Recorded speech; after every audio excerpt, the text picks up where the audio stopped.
AVC, Gary's Vinyl Dungeon here. Just got back from the hospital, getting my echocardiogram done. It's 20 after 1. Ate me some lunch.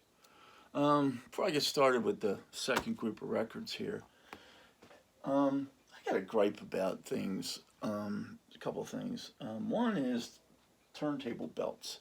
Has anybody bought a new turntable belt recently? I used to buy these things years ago and they were like $8. Now you can't get away with shipping and everything. It was almost $40 for a freaking rubber band. That's basically what it is. I don't know how they, and you can go anywhere and try to buy them and they're all the same. It took me 3 tries of buying them to get the right one. It's for my music hall, 5.1 SE. They kept sending me one for the 7 and the 9, the real big one. It goes all the way around the turntable. Now mine's got a little flywheel in the center, so the belt's obviously smaller. But I don't know how they get off of selling a freaking rubber band for, after shipping almost 49. I think it was $37, $38. That's just nuts. And I take it's because of the recent surge in vinyl records and people playing their record players, but I don't know. It's hard to swallow that that's $40 for a freaking rubber band. Oh me. And another thing I did, I upgraded the cables on my turntable. I was having a intermittent intermittent buzz in my speaker, my one speaker. It would be the right speaker, and it was coming out of both. So I knew it was a whole channel issue, and I couldn't tell if it was the cartridge that I just hooked up. So anyway, I ordered new cables. They're fairly decent. I don't know. They're good ones. They're King Cobras. They're not cheap. But I got tired of buying these $30 and $40 ones and having 6 months later having problems with them. Um, you know, and the cables come. That I got 1 meter because I didn't need it. I only had to go from here to the turntable. But they were both different lengths. Now you spend almost $200 for a set of cables. You think that they would be the same length, I don't know, maybe it's just me, but I mean, like, it was like 2 inches difference in the length of the cable. But I don't know. I guess I'm expecting too much for my money. All right, enough of the graping. Give me let's see. Give me a little time here. Let's see. I think I got them. Alice Cooper special. Okay, I'm ready. Okay, first one, Alice Cooper Special Forces. It's on Warner Brothers, white label. And let's see, this is his 6th studio album. Came out in '81. And he took time off after this album. He was addicted to freebase cocaine. I don't think he put out another album for 5 years. And he was fighting alcoholism too. But that's that one. Good album. I like it a lot. Of course, I'm starting to really get into Alice Cooper now. This album here, everybody knows this album. Killer. And I actually got it on the turntable. And it's white label Warner Brothers. I was just playing it and I stopped it so I could do this video. That was another thing I wanted to talk about. I'm having problems uploading videos now. I go right on YouTube, and hit upload and then hit record. Did the video, went to upload it. It got all the way to 95% and stopped. I sat there and waited because I was trying to get out of here to get to the hospital for the appointment, and it never did. It just froze there. It never uploaded, and I had to go, of course. So I came back, and I had to.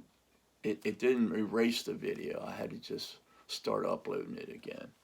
But I've had that happen like 3 or 4 times lately, where I just have one time it took me like 2 or 3 tries to get it uploaded. But I don't know if it's my phone or I don't know. I don't know what's going on. It's a 8S. I mean, it's not that old. Maybe a year old. Yeah. What do I want for $900? I don't know. Maybe I'm expecting too much again. But yeah, killers. This has got a lot of good songs on it. Get back to the record. I'm like Eric. I'm getting sidetracked. Let's see. It's got Under My Wheels, Be My Lover, Halo of Files. I'm sorry. Desperado, Side 2, You Drive Me Nervous, Yeah, Yeah, Yeah, Dead Babies, and Killer. It's a good album. I really like it. In fact, I was just playing it again. I've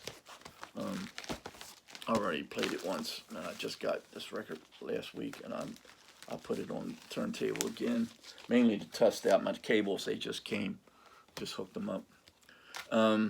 Next one's another Alice Cooper. This is $1 Billion Babies, and it's like a snakeskin looking cover. And let's see. I ain't taking this out, but I think it's.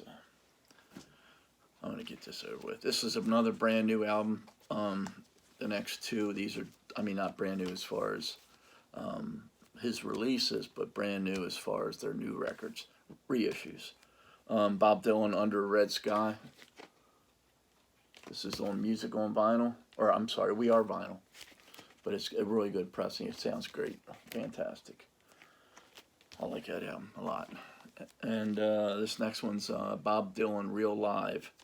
Another one, We Are Vinyl, and relatively inexpensive. I got this at the place in Hagerstown. It's called the Vinyl Hub. But yeah, this is another good album of his. Next is we have Queen. This is a reissue, a new reissue. Like I said, they have, and this was a 180 gram half speed mastered, and Queen, The Miracle. It's a pretty good album. I liked it.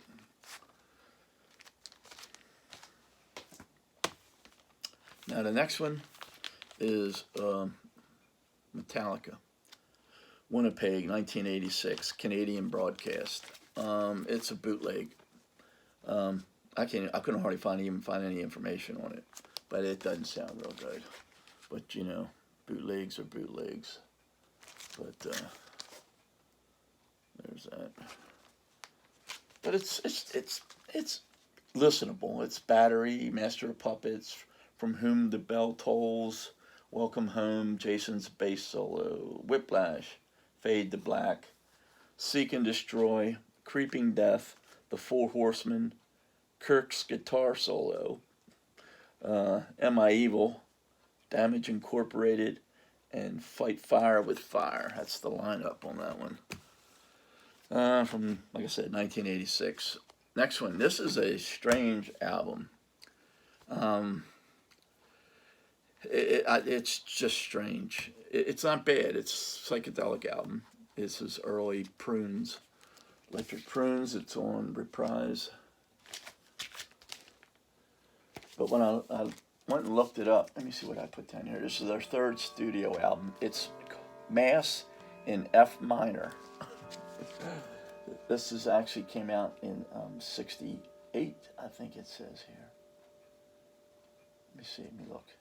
I'm going to lie to you. I'm going to pay, let's see, after Prunes. Yeah, 68. It's basically like a mass setting. It's not much singing, but it's good guitar, psychedelic guitar playing.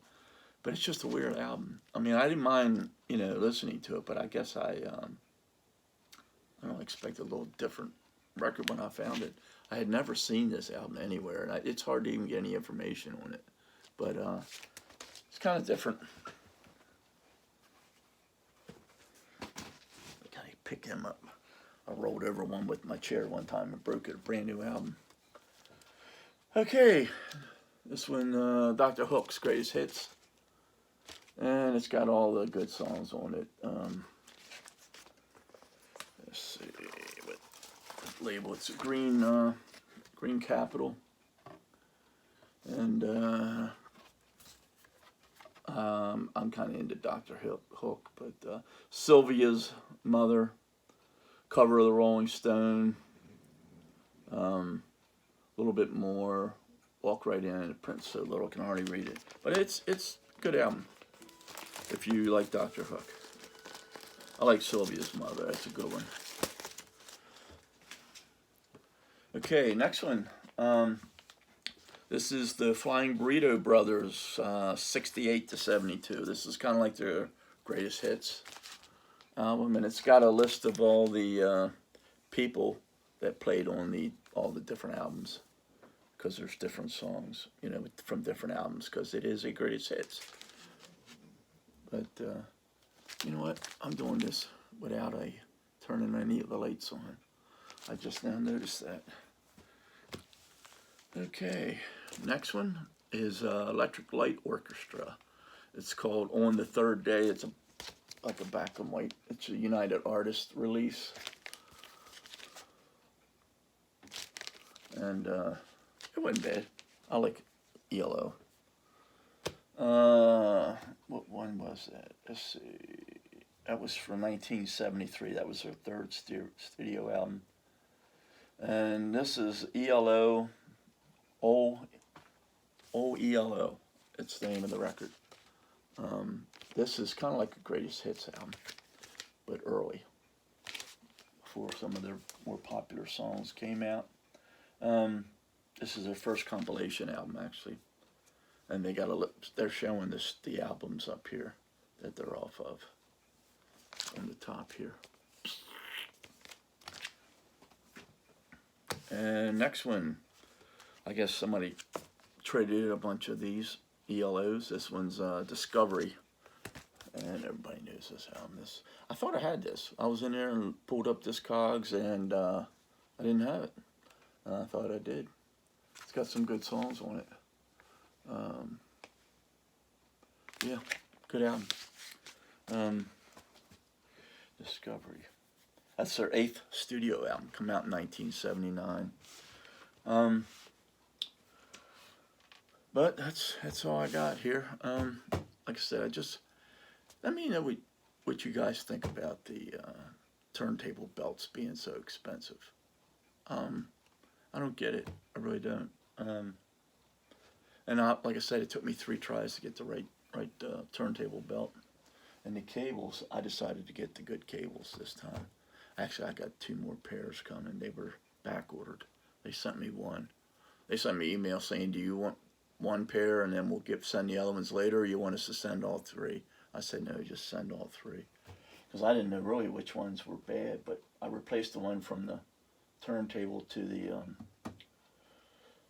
preamp, and I cleared it up. It's real quiet now. I mean, you don't hear nothing. It's just dead quiet. So when you got a bad cable, and that cable's not even that old. That cable I bought, and it wasn't cheap. I think I paid you can buy them real cheap, you know how it is, but I think I paid like $30 for it, which I don't think for a 6-foot piece of wire. But I got tired of buying the cheap ones and went ahead and just spent the money on the better ones. I did that on my VPI too. I put really good cables on there. I think they were 300, but you spend all that money on the other things, you might as well. I know a lot of people think they don't make a difference, but I'm thinking they do. They must make some difference.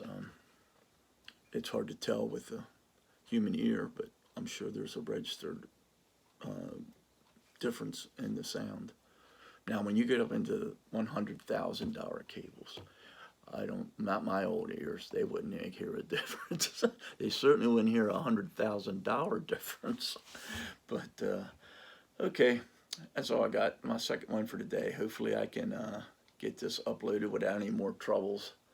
But everybody have a great day. It's 1:30 on a Wednesday.